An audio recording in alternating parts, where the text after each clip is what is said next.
how Nazi Germany rewrote girlhood to serve the state. Good evening, dear friends.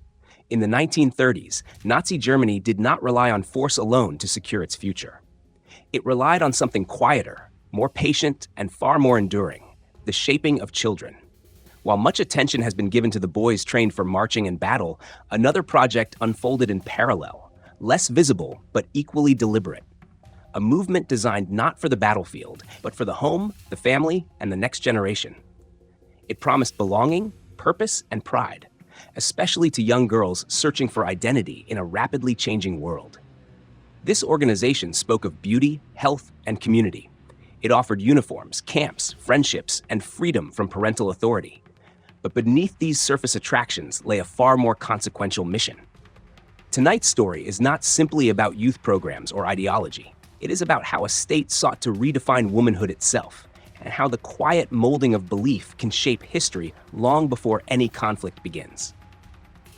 While boys were openly prepared for discipline and eventual service, the project aimed at girls followed a quieter path. The regime viewed women not as leaders of the state, but as its foundation. In the Nazi worldview, the future of Germany would be secured not only through soldiers, but through homes, families, and children raised according to strict ideological principles. Womanhood itself was redefined as a civic duty. Early efforts to organize girls under National Socialist ideals were limited in success. But once the Nazis consolidated power, persuasion gave way to compulsion. Independent youth groups were dissolved, and participation in state-approved organizations became unavoidable. By the mid-1930s, most German girls were absorbed into a single structure that promised community, purpose, and belonging, while quietly narrowing the boundaries of acceptable thought. The League of German Girls expanded rapidly. Its appeal was carefully engineered. Uniforms created a sense of unity.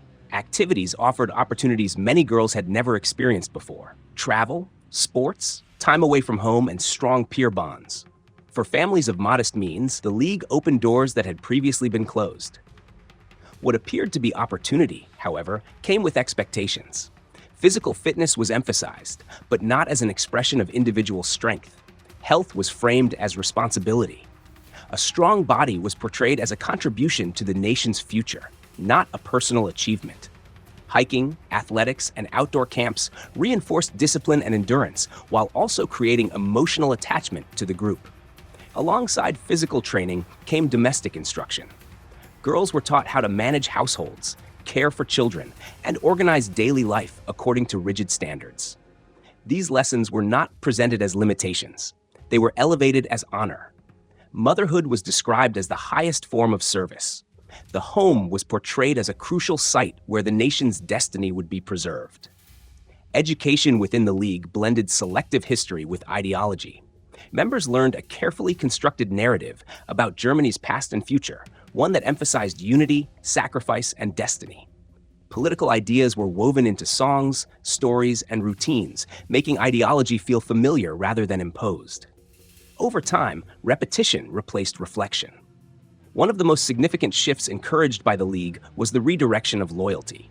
Girls were taught, subtly but consistently, that devotion to the state came before devotion to family.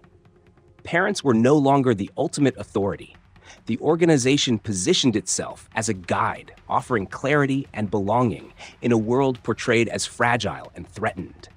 For many adolescents, joining the League felt like liberation. It offered independence from parental oversight, a sense of importance, and recognition from peers.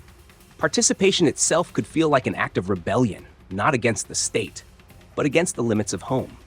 In this way, conformity was disguised as freedom. As members grew older, expectations intensified. Older teenagers were encouraged to continue along a pathway that linked social life with political reliability. A mandatory year of service followed, often involving agricultural or domestic labor.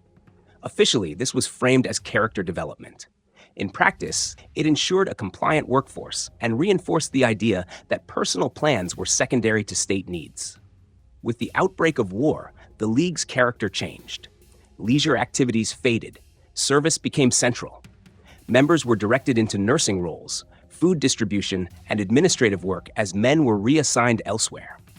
The uniforms that once symbolized belonging lost their appeal, What had felt like community now felt like obligation. Some young women were sent eastward as part of settlement and administrative efforts, tasked with instructing families according to state-approved standards of hygiene and child rearing.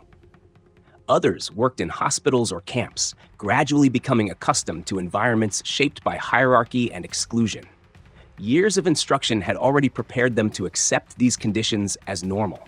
By this stage, the boundary between belief and habit had blurred. Many no longer questioned the framework in which they operated. Ideology had become routine. Loyalty had become instinct. The system did not require constant enforcement because it had already reshaped expectations. As the war drew to a close, the long-term consequences of this upbringing became increasingly visible. A small number of former members participated directly in actions that shocked even a society hardened by years of conflict.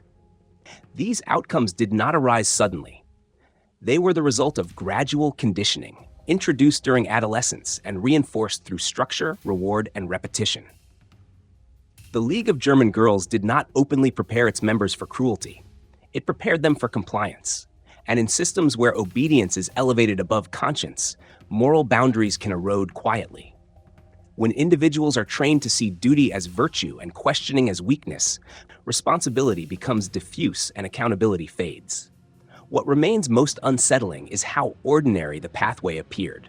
Camps, songs, uniforms, friendships, none of these seemed dangerous on their own. Together, they formed a framework that replaced critical thought with certainty and individuality with purpose defined by authority. The League was not an isolated institution. It was part of a broader strategy that recognized the power of early influence. By shaping identity before adulthood, the regime ensured that its worldview would persist even as circumstances changed. The effects were not always immediate, but they were enduring. This story serves as a reminder that indoctrination rarely announces itself. It often arrives wrapped in opportunity, belonging, and reassurance. It speaks the language of care while quietly narrowing the space for independent judgment.